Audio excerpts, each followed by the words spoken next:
नमस्कार दोस्तों, आज की तारीख है 28 फरवरी 2025 और हम आपके लिए लाए हैं हिमाचल प्रदेश के ताज़ा समाचार। लेकिन पहले एक सवाल, आप हिमाचल के किस खूबसूरत कोने से ये खबरें सुन रहे हैं?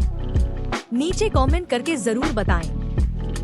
अब थोड़ी सी गंभीरता के साथ, अगर आप हिमाचल के विकास, पर्यटन और सामाजिक क्षेत्र की हर छोटी बड़ी खबर से अपडेट रहना चाहते हैं, तो हमारे चैनल को सब्सक्राइब करें। समाचार नंबर 1, रानीताल में फ्लाईओवर पर ट्रक कार में भीषण टक्कर। समाचार नंबर 2, मनाली से कांगड़ा जा रही ट्रेन बस पर गिरी चट्टान। समाचार नंबर 3, पीएम आवास योजना, सिर्फ इन्हें ही मिलेगा घर। समाचार नंबर 4, निजी टिप्पणियों से आहत नहीं होता, हिमाचल हित में होगा हर निर्णय। समाचार नंबर 5, नेरचौक मेडिकल कॉलेज में आश्चर्यजनक मामला, जानकर आप भी हो जाएंगे हैरान। समाचार नंबर 6, बीपीएल परिवारों का सर्वेक्षण 1 अप्रैल से, पंचायती राज मंत्री अनिरुद्ध सिंह बोले, पढ़ें पूरी खबर। समाचार नंबर 7, ग्राम पंचायत चुनाव अब होंगे डिजिटल, पहली बार मतपेटियों में लगेंगे QR कोड, 9 जिलों में प्रक्रिया पूरी। समाचार नंबर 8, सुन्नी में नशे में धुत पति ने पत्नी बच्चों को दे डाली मिर्ची की धुनी। समाचार नंबर 9, चिट्टे की लत से निजात पाना चाहते हैं नशे के आदी। समाचार नंबर 10, महादेव के जयघोष से गूंजा जेल परिसर, कैथुआदर्श केंद्रीय कारागार कंडा में बंदियों ने मनाया महाशिवरात्रि महोत्सव। समाचार नंबर 1, रानीताल में फ्लाईओवर पर ट्रक कार में भीषण टक्कर। राष्ट्रीय राजमार्ग 88 पर नवनिर्मित फ्लाईओवर पर आज सुबह एक ट्रक और कार की भीषण टक्कर हो गई। दुर्घटना का कारण एनएच की लापरवाही बताई जा रही है। दुर्घटना का शिकार लोगों का कहना है कि राष्ट्रीय राजमार्ग के निर्माण में लगी कंपनी की मनमानी से आए दिन ऐसी दुर्घटना हो रही है। जब भी इनका दिल करता है, एक साइड से रोड बंद कर देते हैं और न ही वहाँ पर कोई साइन बोर्ड लगाया जाता है। दुर्घटना स्थल पर पहुंचे कंपनी अधिकारियों के साथ स्थानीय लोगों का कहना था कि यह सारी लापरवाही एनएच के निर्माण में लगी हुई कंपनी की है। समाचार नंबर 2, मनाली से कांगड़ा जा रही ट्रेन बस पर गिरी चट्टान। मनाली से कांगड़ा जा रही निजी बस पनारसा के पास पहाड़ी से चट्टान गिरने से दुर्घटनाग्रस्त हो गई। सूचना मिलते ही और पुलिस ने मौके पर पहुंचकर राहत व बचाव कार्य शुरू किया। जानकारी के अनुसार आज निजी बस जो मनाली से पठानकोट जा रही थी, जिसमें चालक तथा परिचालक के अलावा 2 अन्य व्यक्ति सवार थे। मनाली से आते हुए जब यह बस बनाला के पास पहुंची तो पहाड़ी से अचानक पत्थर बस पर गिरे, जिस कारण बस पलट गई तथा बस में सवार चालक जसवंत सिंह व परिचालक अंकुश को चोटें आईं, जिन्हें उपचार हेतु नगवाई ले जाया गया है। मामले की जाँच की जा रही है। बता दें कि पिछले 3 दिनों से लगातार भारी बारिश और बर्फबारी के कारण चंडीगढ़ मनाली राष्ट्रीय मार्ग पर सफर जोखिम भरा हो गया है। जगह जगह लैंडस्लाइड और पत्थर गिरने की खबरें आ रही हैं। आज सुबह बनाला के पास भी लैंडस्लाइड होने से रोड करीब आधा घंटा तक बंद रहा, जिससे सड़क में जाम की लंबी कतार लगी रही। समाचार नंबर 3, पीएम आवास योजना, सिर्फ इन्हें ही मिलेगा घर। केंद्र सरकार ने प्रधानमंत्री आवास योजना का लाभ अब ऑनलाइन आवेदन करने वाले आवेदनकर्ता को ही मिलेगा। इसके लिए लाभार्थी के चयन को लेकर 31 मार्च अंतिम तिथि निर्धारित की गई है। केंद्र सरकार की ओर से प्रधानमंत्री आवास योजना की पारदर्शिता सुनिश्चित करने और पात्र लाभार्थियों को सशक्त बनाने के लिए एक नई पहल की है। अब पात्र लाभार्थी स्वयं ऑनलाइन आवास प्लस पोर्टल PMAYG NIC इनके माध्यम से आवेदन कर सकेंगे। इसके लिए पंचायत स्तर पर 4 मार्च को होने वाली ग्राम सभाओं के माध्यम से भी लाभार्थी जोड़े जाएंगे। इसके लिए पंचायतों को भी निर्देश दिए गए हैं। केंद्र सरकार की प्रधानमंत्री आवास योजना के अंतर्गत बिना घर के रह रहे लोगों को अपना घर नसीब होगा, लेकिन इस योजना का लाभ उठाने के लिए लाभार्थी को एक निर्धारित प्रक्रिया के तहत आवेदन करना होगा। निर्धारित प्रक्रिया पूरी करने वाले लाभार्थी को ही इस योजना का लाभ मिल पाएगा। बताया जा रहा है कि केंद्र सरकार की ओर अब इस योजना के तहत लाभार्थियों को ऑनलाइन आवेदन करना होगा। कल्याण विभाग से प्राप्त सूची के अनुसार संभावित घरों को भी सर्वेक्षण में शामिल किया जाएगा। केंद्र सरकार द्वारा शुरू की गई यह नई पहल पात्र लाभार्थियों के लिए अत्यधिक कारगर सिद्ध होगी। विभागीय अधिकारियों की माने तो अधिकारी सर्वेक्षण रिपोर्ट का आकलन कर पात्रता सुनिश्चित करेंगे। इस पहल का उद्देश्य पात्र लाभार्थियों को पारदर्शिता से योजना का लाभ दिलाना है। यह योजना ग्रामीण क्षेत्रों में आवासीय सुविधाओं को बढ़ावा देने में मददगार साबित होगी। बता दें कि 4 मार्च को होने वाली ग्राम सभाओं में पात्र लाभार्थियों को जोड़ा जाएगा। कोई भी पात्र लाभार्थी योजना के लाभ से वंचित न रहे, इसके लिए पंचायतों को भी निर्देश दिए गए हैं। ग्राम सभाओं में बैचलर लेभाग। ग्रामीण विकास अभिकरण के लिए परियोजना अधिकारी यशपाल ने कहा कि विभाग की ओर से प्रधानमंत्री आवास योजना के तहत 31 मार्च लाभार्थी चयन की अंतिम तिथि निर्धारित की गई है। उन्होंने जिला के लोगों से आग्रह किया है कि वे अपनी अपनी पंचायतों में होने वाली ग्राम सभाओं में बैचलर भाग लें, ताकि कोई भी पात्र लाभार्थी इस योजना का लाभ लेने से वंचित न रह जाए। समाचार नंबर 4। निजी टिप्पणियों से आहत नहीं होता, हिमाचल हित में होगा हर निर्णय। अंतर्राष्ट्रीय शिवरात्रि महोत्सव के अवसर पर पूर्व मुख्यमंत्री जयराम ठाकुर के गढ़ में पहुंचे मुख्य मंत्री सुखविंदर सिंह सुक्खू ने कहा है कि वह निजी टिप्पणियों से आहत होने वाले नहीं हैं। उन्होंने हाल ही में महाकुंभ स्नान के लिए प्रयागराज का दौरा किया है। विपक्ष के नेता उनकी इस प्रकार की व्यक्तिगत यात्राओं के बारे में टिप्पणी कर रहे हैं, जो सही नहीं है, लेकिन वह विचलित होने वाले नहीं है। व्यवस्था परिवर्तन का यह दौर चलता रहेगा और 2032 में हिमाचल प्रदेश देश का सबसे विकसित और अमीर राज्य बनेगा। सुखविंदर सिंह सुक्खू ने कहा कि 11 दिसंबर 2022 को वर्तमान राज्य सरकार ने व्यवस्था परिवर्तन के ध्येय के साथ अपना मिशन शुरू किया था, जिसमें अब तक 70% सफलता प्राप्त हुई है। उन्होंने कहा कि आने वाले 1 वर्ष में 25,000 सरकारी पद भरे जाएंगे। उन्होंने कहा कि मंडी जिला से संबंध रखने वाले पूर्व मुख्यमंत्री जयराम ठाकुर से इस क्षेत्र को विकास की काफी उम्मीद थी। उन्होंने शिव धाम को लेकर बड़े बड़े दावे किए थे, लेकिन इसका काम अधूरा ही रहा। वर्तमान सरकार ने इस परियोजना को पूरा होने के लिए 100 करोड़ रुपए आवंटित करने का निर्णय लिया है। उन्होंने बल्ह की उपजाऊ भूमि पर प्रस्तावित हवाई अड्डा पूर्व मुख्यमंत्री का ड्रीम प्रोजेक्ट था, लेकिन वह इसे पूरा नहीं कर सके। श्री सुक्खू ने कहा कि इस वर्ष प्रदेश सरकार विकास, विशेषकर शिक्षा और स्वास्थ्य क्षेत्र में क्रांतिकारी निर्णय लेने जा रही है। उन्होंने कहा कि प्रदेश में गुणवत्तापूर्ण स्वास्थ्य सेवाएं सुनिश्चित करने के लिए मेडिकल कॉलेजों और अन्य स्वास्थ्य संस्थानों को आधुनिक उपकरणों से लैस करने के लिए 1800 करोड़ रुपए का निवेश किया जाएगा। इस अवसर पर मुख्यमंत्री ने विभिन्न सरकारी योजनाओं की निगरानी के उद्देश्य से दिव्या मैप लॉन्च किया। इस ऐप से सरकारी कार्यों के कार्यान्वयन में तेजी आएगी और यह सुनिश्चित होगा कि विभिन्न कल्याणकारी योजनाओं का लाभ पात्र व्यक्तियों तक पारदर्शी तरीके से पहुंचे। उन्होंने अतिरिक्त उपायुक्त मंडी रोहित राठौर, उपमंडलाधिकारी बल्ह स्मृतिका नेगी और जिला कल्याण अधिकारी मंडी समीर को उनके अनुकरणीय कार्यों के लिए सम्मानित किया। ये गणमान्य भी रहे मौजूद। शिवरात्रि महोत्सव के शुभारंभ पर विधायक अनिल शर्मा, चंद्रशेखर, सुंदर सिंह ठाकुर, सुरेश ठाकुर, पूर्व मंत्री ठाकुर कौल सिंह, प्रकाश चौधरी, एपीएमसी मंडी के अध्यक्ष संजीव गुलेरिया, कांगड़ा सहकारी प्राथमिक कृषि एवं ग्रामीण विकास बैंक के अध्यक्ष रामचंद्र पठानिया, वरिष्ठ कांग्रेस नेता सोहन लाल ठाकुर, जगदीश रेड्डी, चंपा ठाकुर, पवन ठाकुर, जीवन ठाकुर, नरेश चौहान, विजय पाल, चेतराम ठाकुर, उपायुक्त अपूर्व देवगन, पुलिस अधीक्षक साक्षी वर्मा आदि गणमान्य लोग उपस्थित रहे। समाचार नंबर 5। नेरचौक मेडिकल कॉलेज में आश्चर्यजनक मामला, जानकर आप भी हो जाएंगे हैरान। हिमाचल प्रदेश के जिला मंडी के नेरचौक स्थित श्री लाल बहादुर शास्त्री मेडिकल कॉलेज में एक अजीबोगरीब मामला सामने आया है। जानकारी के अनुसार गुरुवार सुबह नेरचौक अस्पताल में एक युवक को बहुत तेज पेट दर्द को लेकर भर्ती करवाया गया।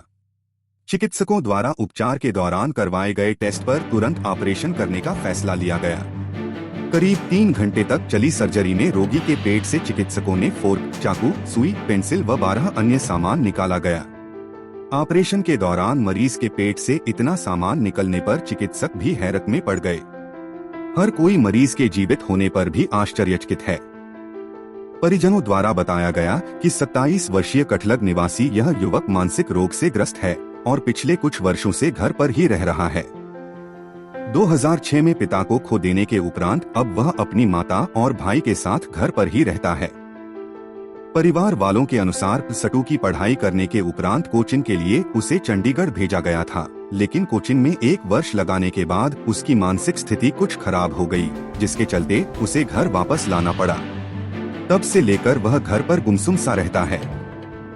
गत बुधवार रात्रि उसके पेट में बहुत तेज दर्द शुरू हुआ तो उसे तुरंत सीधे नेरचौक मेडिकल कॉलेज लाया गया, जहां चिकित्सकों ने उसकी पूरी जांच पड़ताल करने पर उसकी सर्जरी करने का आग्रह किया, जिस पर सर्जरी के दौरान उसके पेट से 12 चीजें निकाली गईं। सिजोफ्रेनिया के लक्षण वाले करते हैं ऐसी हरकतें। सिजोफ्रेनिया बीमारी से ग्रस्त रोगियों में अलग अलग लक्षण होते हैं, जिनका पता लगने में कई बार महीने तो कभी साल लग जाते हैं।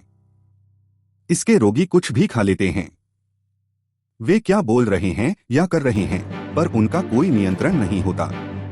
इन रोगियों को सोने या फिर ध्यान केंद्रित करने में परेशानियों का सामना करना पड़ता है। समाचार नंबर 6। बीपीएल परिवारों का सर्वेक्षण 1 अप्रैल से, पंचायती राज मंत्री अनिरुद्ध सिंह बोले, पढ़े पूरी खबर। प्रदेश की पंचायतों में बीएल परिवारों के चयन के लिए 1 अप्रैल से 2025 से सर्वे शुरू किया जाएगा। पंचायती राज मंत्री अनिरुद्ध सिंह ने प्रदेश सचिवालय में गुरुवार को पत्रकार वार्ता के दौरान इसकी जानकारी दी। उन्होंने कहा कि बीपीएल परिवारों के चयन के लिए नियमों में संशोधन करने के लिए प्रदेश के मुख्यमंत्री फैसला लेंगे।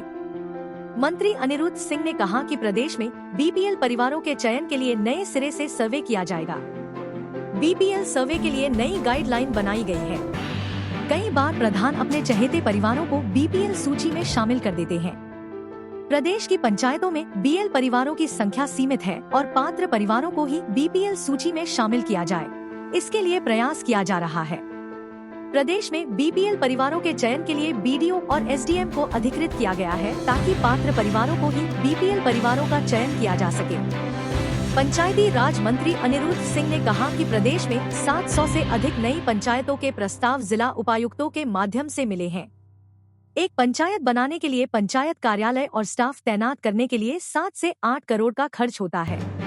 प्रदेश में नई पंचायतों का गठन करने के लिए सभी विधायकों से चर्चा करने के बाद अंतिम फैसला मुख्यमंत्री लेंगे। जहां जरूरत होगी, सबसे चर्चा के बाद वहां पर पंचायत बनाने का फैसला लिया जाएगा। ग्रांट काटकर हिमाचल से भेदभाव कर रहे पीएम अनिरुद्ध सिंह ने कहा कि केंद्र सरकार ने प्रदेश में आरडीजी 3257 करोड़ तक सीमित कर दिया गया है, जो दर्शाता है कि प्रधानमंत्री हिमाचल प्रदेश के साथ भेदभाव कर रहे हैं। पूर्व की भाजपा सरकार के खराब वित्तीय प्रबंधन के कारण आज प्रदेश सरकार को कर्ज चुकाने के लिए भी कर्जा लेना पड़ रहा है। संजय अवस्थी ने नेता प्रतिपक्ष पर साधा निशाना। संजय अवस्थी ने कहा कि नेता प्रतिपक्ष जयराम ठाकुर संगठन में अपना वर्चस्व कायम रखने को आए दिन भ्रमित बयानबाजी कर रहे हैं। उन्हें पहले जानकारी प्राप्त करनी चाहिए, उसके बाद बयानबाजी करनी चाहिए। उन्होंने बजट सत्र को नजदीक आता देख भाजपा नेता इस तरह की टिप्पणियां कर रहे हैं। आज लोकसभा और राज्यसभा के 7 सदस्य प्रदेश का नेतृत्व कर रहे हैं, लेकिन इनके क्या प्रयास रहे आरडीजी बढ़ाने के लिए। समाचार नंबर 7। ग्राम पंचायत चुनाव अब होंगे डिजिटल, पहली बार मतपेटियों में लगेंगे क्यूआर कोड, 9 जिलों में प्रक्रिया पूरी। पहाड़ी राज्य हिमाचल प्रदेश में मिनी संसद यानी ग्राम पंचायतों के चुनाव इस बार डिजिटल होने जा रहे हैं। इस बार पंचायत चुनावों में प्रयोग की जाने वाली मतपेटियों में क्यूआर कोड स्थापित किया जाएगा। इसके लिए राज्य भर में पंचायत चुनावों में प्रयोग में लाई जाने वाली मतपेटियों को दुरुस्त करने संग क्यूआर सिस्टम स्थापित करने का कार्य जोरों पर चला हुआ है। इतना ही नहीं, अब तक 9 जिलों की मतपेटियों को दुरुस्त करके उनमें क्यूआर व जीपीएस भी फिट कर दिया गया है। राज्य निर्वाचन आयोग की ओर से एक नई एप्लीकेशन इन्वेंटरी मैनेजमेंट तैयार की गई है, जिसके जरिए मतदान दलों को मतपेटियां क्यूआर कोड स्कैन करके दी जाएंगी। इसके तहत उन्हें सुरक्षित तरीके से ले जाने व मतदान केंद्र में चुनाव करवाने को लेकर ऐप से ही निगरानी भी की जाएगी। पंचायत राज चुनावी प्रक्रिया को पारदर्शी व पूरी तरह से सटीक बनाने के लिए इस बार चुनाव आयोग की ओर से डिजिटल तकनीक का सहारा लिया जा रहा है। 30 जून का लक्ष्य। पंचायती राज संस्थाओं के पुनर्गठन के बाद वार्ड निर्धारण और आरक्षण का कार्य 30 जून 2025 तक पूरा किए जाने का लक्ष्य निर्धारित किया गया है। साथ ही जिला मुख्यालय और विकास खंड मुख्यालय पर चुनावों के समय नियंत्रण कक्ष स्थापित किए जाएंगे, ताकि निर्वाचन से संबंधित समस्याओं का तत्काल समाधान किया जा सके। तैयारियां युद्धस्तर पर। हिमाचल प्रदेश में पंचायती राज चुनाव इस वर्ष 2025 के अंतिम माह में होने प्रस्तावित हैं। इसके लिए अब पंचायतों के पुनर्गठन सहित चुनावों की प्रक्रिया के लिए तैयारियां युद्धस्तर पर चल रही हैं। जिला पंचायत अधिकारी बोले। पंचायती राज विभाग कांगड़ा की जिला पंचायत अधिकारी नीलम कटोच ने बताया कि राज्य चुनाव आयोग के निर्देशों के तहत पंचायत चुनावों को लेकर तैयारियां की जा रही हैं। मतपेटियों को पूरी तरह से दुरुस्त करने व QR कोड भी स्थापित किए जा रहे हैं। समाचार नंबर 8। सुन्नी में नशे में धुत पति ने पत्नी बच्चों को दे डाली मिर्ची की धुनी। शिमला जिला के पुलिस थाना सुन्नी क्षेत्र में एक व्यक्ति ने शराब के नशे में अपनी पत्नी और बच्चों के साथ अमानवीय व्यवहार किया। आरोपी ने मिर्ची के धुएं से पत्नी बच्चों को प्रताड़ित किया। पीड़िता की शिकायत पर पुलिस ने आरोपी पति के खिलाफ मामला दर्ज कर जांच शुरू कर दी है। पुलिस ने सुन्नी थाना में मामला दर्ज किया है। यह शिकायत डिम्पल पत्नी टेक चंद निवासी चनावक तहसील सुन्नी ने दर्ज करवाई है। डिम्पल ने आरोप लगाया है कि उसका पति टेक चंद अक्सर शराब के नशे में धुत होकर उससे मारपीट करता था और मानसिक रूप से प्रताड़ित करता था। वह आए दिन घरेलू हिंसा का शिकार होती रही, लेकिन गत 25 फरवरी की रात करीब 9 बजे उसके पति टेक चंद ने शराब के नशे में उसने एक प्लेट में आग जलाकर उसमें मिर्च डाल दी और फिर उसे खिड़की के पास रखकर बाहर से खिड़की बंद कर दी। जैसे ही मिर्च जलनी शुरू हुई तो तीखा धुआं पूरे कमरे में फैलने लगा। डिम्पल और उसके दोनों बच्चे खांसने लगे और उन्हें सांस लेने में परेशानी होने लगी। किसी तरह डिम्पल ने हिम्मत जुटाई और पूरी ताकत लगाकर दरवाजे को तोड़ा। जैसे तैसे वह अपने बच्चों को लेकर घर से बाहर निकलने में सफल रही। उधर ASP शिमला नवदीप सिंह का कहना है कि आरोपी को जल्द गिरफ्तार कर लिया जाएगा। समाचार नंबर 9। चिट्टे की लत से निजात पाना चाहते हैं नशे के आदी। जिला बिलासपुर में चिट्टे के नशे की चपेट में पूरी तरह से आ चुके लोग इस नशे से छुटकारा चाहते हैं। इन लोगों को इस नशे से बाहर निकालना किसी चुनौती से कम नहीं है। फिर भी इसके लिए सकारात्मक परिणाम प्रयास किए जा रहे हैं ताकि इन युवाओं को इस नशे की चपेट से बाहर निकाला जा सके। इसका खुलासा क्षेत्रीय अस्पताल बिलासपुर में मनोरोग विशेषज्ञ की तैनाती के बाद हुआ है। इसके अलावा क्षेत्रीय अस्पताल बिलासपुर में मनोरोग विशेषज्ञ की तैनाती के बाद इस तरह का भी पता चला है कि इस नशे की चपेट में 15 से 30 साल तक के युवा ज्यादा हैं। हैरानी इस बात की है कि इस नशे की चपेट में युवतियां भी हैं। अब क्षेत्रीय अस्पताल बिलासपुर में मनोरोग विशेषज्ञ की OPD में लोग उपचार के लिए पहुंच रहे हैं। हर रोज 20 से 25 तक की OPD हो रही है। यह भी पता चला है कि चिट्टे के नशे की चपेट में आए युवा अब हेपेटाइटिस C की बीमारी की चपेट में पाए गए हैं। चिट्टे के नशे के लिए प्रयोग की जा रही सिरिंज को कई लोग प्रयोग कर रहे हैं। एक अनुमान के अनुसार करीब 40 लोग हेपेटाइटिस C बीमारी से ग्रसित पाए गए हैं। क्षेत्रीय अस्पताल बिलासपुर में मनोरोग विशेष की तैनाती हुए अभी करीब माह तक का ही समय हुआ है। एक माह से उनके पास 40 ऐसे युवा पहुंचे हैं जो कि चिट्टे के नशे के आदी हैं। अब वे खुद नशे को छोड़ा चाहते हैं। इनके स्वास्थ्य की जांच करवाई गई तो सभी हेपेटाइटिस C से ग्रसित पाए गए। हेपेटाइटिस C के प्रभाव। हेपेटाइटिस C इंजेक्शन से नशा लेने के कारण होती है। हेपेटाइटिस C लीवर को प्रभावित करती है। रक्त और अन्य शारीरिक तरल पदार्थों के माध्यम से फैलता है। हेपेटाइटिस C वायरस लीवर की कोशिकाओं को नुकसान पहुंचाता है, जिससे लीवर में सूजन आ जाती है। इससे लीवर की कार्यक्षमता कम हो जाती है। हेपेटाइटिस C वायरस के संक्रमण से लीवर कैंसर हो सकता है। इससे पीलिया हो सकता है, जिससे त्वचा और आंखों का रंग पीला हो जाता है। नशे से बाहर निकालने के प्रयास। डॉ आयुष शर्मा, मनोरोग विशेषज्ञ बिलासपुर ने बताया कि चिट्टे के नशे की चपेट में आए युवा इस नशे को छोड़ा चाहते हैं। इन्हें उपचार मुहैया करवाया जा रहा है। ये लोग हेपेटाइटिस C से ग्रसित पाए गए हैं। प्रयास किए जा रहे हैं कि इस नशे की चपेट में आए इन युवाओं को इस नशे से बाहर निकाला जाए। समाचार नंबर 10। महादेव के जयघोष से गूंजा जेल परिसर। कैथो आदर्श केंद्रीय कारागार कंडा में बंदियों ने मनाया महाशिवरात्रि महोत्सव। प्रदेश के जिला कारागार शिमला कैथू व आदर्श केंद्रीय कारागार कंडा शिमला में महाशिवरात्रि महोत्सव धूमधाम और श्रद्धा भाव से मनाया गया। इस पावन अवसर पर बंदियों एवं जेल कर्मचारियों ने भगवान शिव की आराधना करते हुए रुद्राभिषेक, भजन कीर्तन एवं धार्मिक अनुष्ठान में भाग लिया।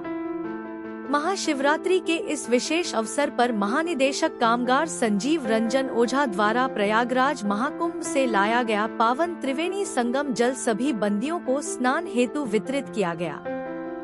बंदियों ने इस पवित्र जल से स्नान कर आत्मशुद्धि का अनुभव किया और उसके पश्चात जेल परिसर में स्थित भगवान शिव के शिवलिंग का रुद्राभिषेक किया।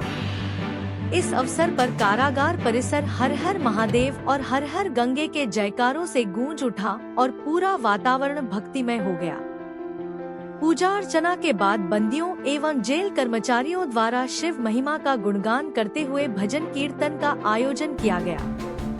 भक्तिमय भजनों एवं मंत्रोच्चारण से माहौल में एक विशेष आध्यात्मिक ऊर्जा का संचार हुआ। इस पुण्य अवसर पर बंदियों एवं जेल कर्मचारियों ने महानिदेशक कारागार संजीव रंजन ओझा का विशेष आभार व्यक्त किया, जिन्होंने प्रयागराज महाकुंभ से लाया गया पवित्र जल उपलब्ध कराया, जिससे बंदियों को इस महाशिवरात्रि को विशेष रूप से मनाने का अवसर मिला। जेल प्रशासन का यह प्रयास है कि बंदियों के नैतिक एवं आध्यात्मिक विकास के लिए भविष्य में भी धार्मिक और सांस्कृतिक कार्यक्रमों का आयोजन किया जाता रहे। ऐसे आयोजन न केवल आध्यात्मिक ऊर्जा प्रदान करते हैं, बल्कि बंदियों को एक नए मार्ग पर चलने की प्रेरणा भी देते हैं। हम अपने राज्य के विकास में योगदान देने में गर्व महसूस करते हैं और हमें उम्मीद है आने वाले दिनों में हमें और भी अच्छी खबरें मिलेंगी। इन खबरों को अधिक लोगों तक पहुंचने के लिए कृपया हमारा कंटेंट शेयर करें, साथ ही हमारे चैनल को सब्सक्राइब करें और अपडेट के लिए हमें फॉलो करें। अपने विचारों को कमेंट में शेयर करना ना भूलें। आपका सहयोग हमें और भी बेहतर काम करने में मदद करेगा। धन्यवाद।